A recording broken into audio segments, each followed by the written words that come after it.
Nabi pada hari Asyura selalu puasa. Tapi di masa terakhir hidup beliau lihat ternyata yang puasa hari Asyura bukan cuma orang Islam, orang Yahudi Madinah juga ternyata pada puasa. Ama Nabi tegurin, tanyain gitu, kenapa kalian puasa? Karena yang kami tahu hari ini adalah hari Allah menyelamatkan Nabi Musa dari Fir'aun, maka kami syukuri hari ini dengan kami pun berpuasa pada hari ini. Dari zaman dulu ajaran kami memang memerintahkan kami untuk berpuasa pada hari Asyura. Nabi itu emang selalu aja gak suka kalau cara ibadah kita mirip sama cara ibadahnya orang lain agama. Apa aja dibentuk cara beribadah ya mirip-mirip sama cara beribadahnya orang non-muslim, Nabi gak suka. Jadi begitu tahu bahwa orang Yahudi pun berpuasa pada hari Asyura, Nabi bilang, "Lau adraktus sanatil atiyah," kepada para sahabatnya tentu saja, "Lau adraktus sanatil atiyah lasumtu mal Asyura at-tasu'a." Kalau umur saya nyampe 4 tahun depan, bukan cuman tanggal 10-nya yang saya mau puasain, tapi tanggal 9-nya. Biar puasa kita nggak sama puasanya Yahudi. Itu bulan Muharram, sofarnya Nabi Muhammad udah sakit. Bulan Rabiul Awal Nabi Muhammad wafat. Karena ini memang ceritanya di tahun terakhir hidupnya Nabi Muhammad. Nabi nggak sempat puasa tahun depannya. Akan tetapi kita sebagai umatnya, sebagaimana anak yang berbakti kepada orang tua akan melanjutkan niat orang tuanya, maka umat yang berbakti kepada nabinya akan juga melanjutkan niat nabinya. Makanya nanti pas hari Asyura, bukan cuma hari Asyura yang kita puasain, tapi kita mulain dari hari Tasu'a. Ini mengenai puasanya. Sampai-sampai para ulama bilang, ini ucapannya ulama ya, andai kata kamu gak bisa dapetin puasa Tasu'a, tanggal 9 lagi sakit misal, tanggal 9 masih mens misalnya, masih nifas misalnya, atau lagi bepergian yang tidak memungkinkan untuk berpuasa misal, sehingga kamu baru bisa mulai puasanya tanggal 10 pas hari Asyuranya. Kata para ulama, biar puasamu gak sama puasanya orang Yahudi, puasain tanggal 11-nya.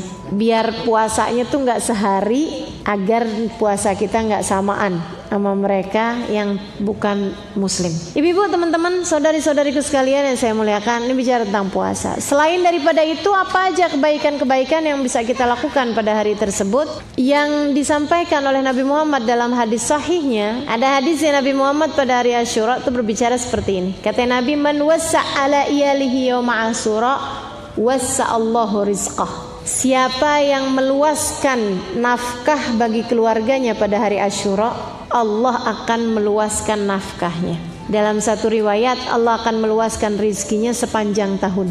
Jadi bagi para istri, silahkan sampaikan kepada suaminya, "Bang, pengen rezekinya gampang sepanjang tahun gak bang?" Kata Rasulullah bilangnya, siapa yang kepengen rezekinya diluaskan sepanjang tahun, hendaklah ia menambahkan nafkah bagi keluarganya pada hari Asyura. Kita luaskan nafkah buat anak-anak kita, biar nyenengin anak-anak kita pada hari tersebut. Karena siapa yang membahagiakan keluarganya, Allah akan membahagiakan dia.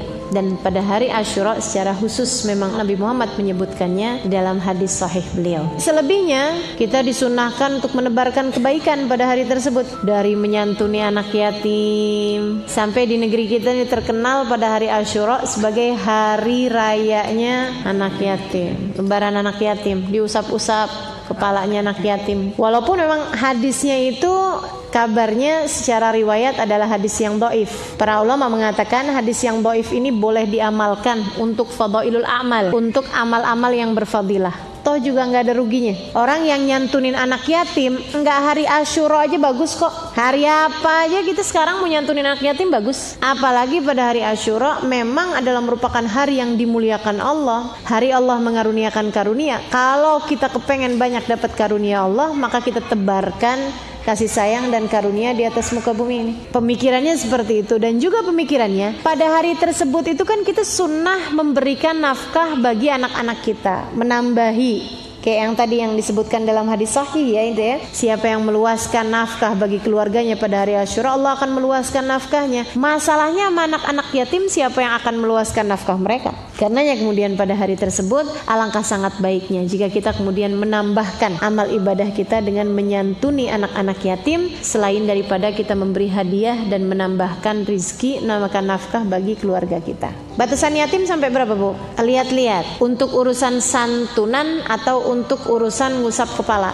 Kalau untuk urusan mengusap kepala sampai balik. Kalau untuk mengusap kepala, memeluk, menunjukkan kasih sayang secara fisik. Akan tetapi kalau untuk menyantuni, maka disebut yatim apabila kalau yang laki-laki sampai dengan dia bekerja, kalau yang perempuan sampai dengan dia menikah. Ketika sudah menikah berarti sudah jadi tanggungan orang. Kalau laki-laki berarti sampai dengan dia bekerja. Untuk urusan santunan. Baik, teman-teman sedikit sekalian yang saya muliakan, ini apa yang bisa kita lakukan pada hari Asyura. Termasuk juga bersedekah, termasuk juga dengan kita berdoa, termasuk juga dengan kita memperbanyak berzikir pada Allah Subhanahu wa taala. Dan zikiran yang paling pas, zikiran yang paling tepat pada hari Asyura, mengingat karunia yang Allah Subhanahu wa taala berikan dan mengingat segala macam problematika dalam kehidupan, kita kemudian mengucapkan pada hari Asyura tersebut hasbunallah wa ni'mal wakil, ni'mal maula wa ni'man nasir. Cukup bagiku Allah, wa ni'mal wakil, dialah seindah-indah zat yang diserahi,